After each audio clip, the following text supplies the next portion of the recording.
Hello, namaskar. This is Firstpost and you're watching Vantage with me, Palki Sharma.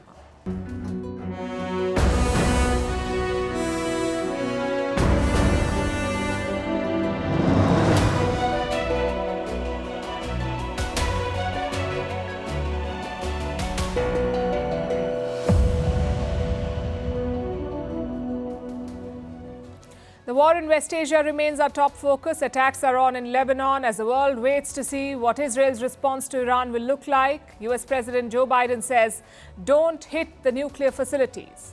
But will Netanyahu listen to him? Meanwhile, Tehran is gearing up its proxies, what they call the axis of resistance, and trying to rally the Muslim world to support it.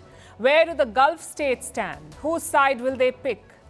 We're also bringing you two exclusive interviews tonight with the ambassadors of Iran and Israel in India. We asked them a bunch of common questions and got diametrically opposite responses, which shouldn't be surprising, I suppose. But it makes for a gripping contrast. Plus, we'll bring you the military map of West Asia. Which country has which assets in which part of the region? We will show you tonight. And a look at the lives of the common people. Are they tense? Are they fleeing? Are they stocking up on rations? Or are they going about their business? We are looking at Israel, Iran, Iraq and Lebanon. Also a report on what Zakir Naik is doing in Pakistan, the same man who is wanted in India. And how Britain is finally returning an island in the Indian Ocean to Mauritius. All this and more coming up. The headlines first. Iran summons the German and Austrian envoys over criticism of its attack on Israel. This was in response to Germany and Austria summoning their Iranian envoys. Tehran condemns what it calls the continued bias of the European nations. Iran says Tuesday's attack was a necessary response to Israel's aggressive actions. NATO's new Secretary General visits Kiev, says his priority is to ensure that Ukraine prevails against Russia. But President Zelensky criticizes the West, slams delays in the supply of long-range weapons. Kiev is also pressuring its allies to shoot down Russian missiles and drones.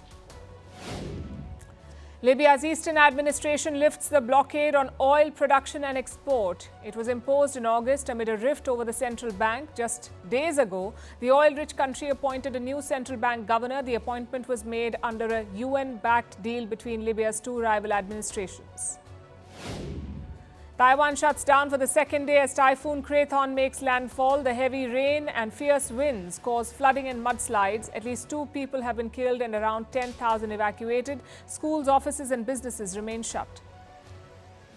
And Singapore's former minister S. Iswaran jailed in a rare graft trial. He was sentenced to 12 months in prison. Last week, he was convicted of obstruction of justice and accepting illegal gifts. This is Singapore's first political graft trial in nearly half a century.